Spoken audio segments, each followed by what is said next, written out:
It started with the sound of a zipper. Soft, precise, almost respectful. I was in the shower, steam fogging the glass, when I heard it, the unmistakable rasp of metal teeth coming apart. My travel bag, the one I kept locked, the one she never touched, until lately. I froze. Water cascaded over my head, blurring everything except the rhythm of her movements, gentle, deliberate. Not rummaging, searching. Through the mist I could see her reflection in the mirror, the tilt of her head, the way her fingers lingered too long on the inner pouch. That's when I knew she wasn't curious. She was careful. My pulse steadied instead of rising. A strange calm washed through me, the kind that comes before a clean cut. By the time I stepped out, she was gone. My bag zipped. Everything seemingly untouched.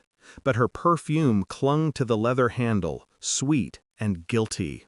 That night I sat at my desk, lights dimmed, and opened the bag. Everything was exactly as I left it, except the bait card, the one labeled STX/reserve. She had brushed the magnetic strip with her thumb. I could tell. So I left it there, and waited.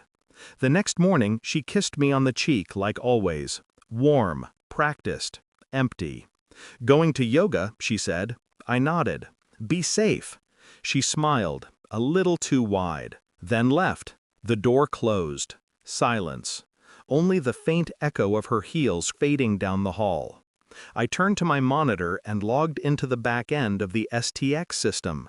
A restricted account, connected to nothing. No real funds, just a sandbox balance and tracking parameters I'd written myself. Balance $57,000. Untouched. For now. She came home that night radiant, almost glowing. The kind of happiness that doesn't come from yoga mats and scented candles. Good class? I asked. She nodded, opening the fridge. You know, it's funny. Someone at yoga asked if I've ever been to London. I told them maybe someday. Her tone was light, almost careless, but her eyes never met mine. I smiled. Someday, I echoed. Inside, I began counting hours. For 3 nights, I let her think she'd fooled me. She scrolled through her phone with that small, satisfied smirk, the one people wear when they think they've won something invisible. When she slept, I checked her side of the bed. Phone face down. Passcode changed. Predictable. I didn't need to break into it. I didn't need her words. All I needed was time. By the 5th day, I got the notification. Authorization attempt, STX reserve, $2,500. Location, the Lanesborough, London.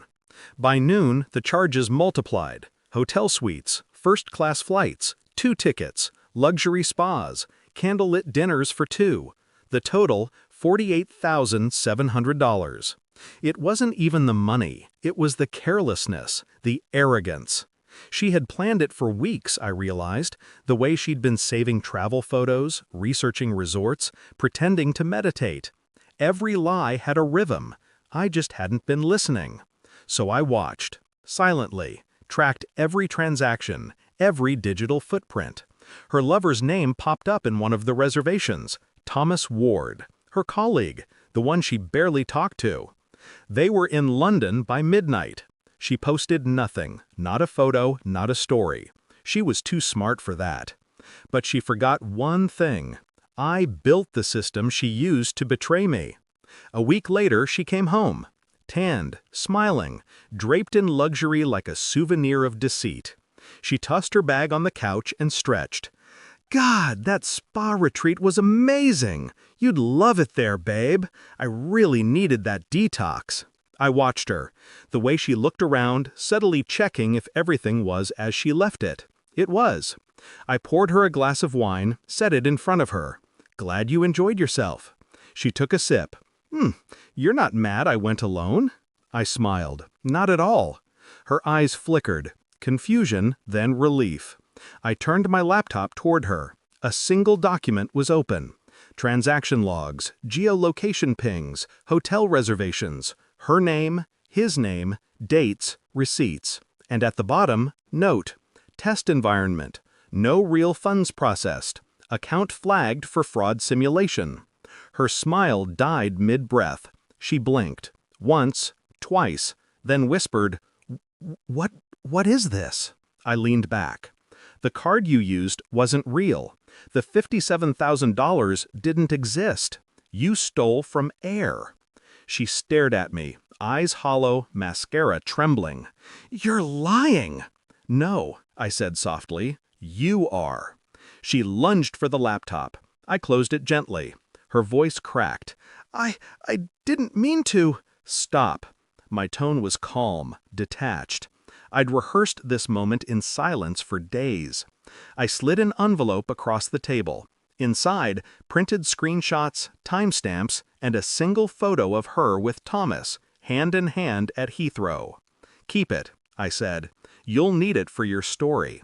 Tears welled up, but she fought them, trying to salvage the illusion. "I can explain."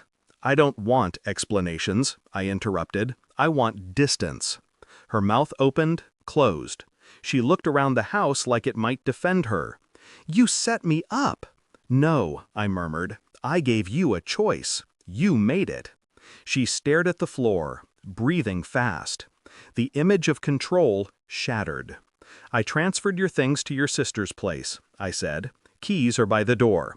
Consider this your exit interview." For a long time, neither of us spoke. The silence was heavy, surgical. Then, as she stood to leave, she asked, barely above a whisper, "Did you ever love me?" I looked at her. "I did," I said, "until I learned how easily love can be hacked." The door closed quietly behind her. I sat there, listening to the echo fade down the hall. No anger, no relief, just quiet understanding.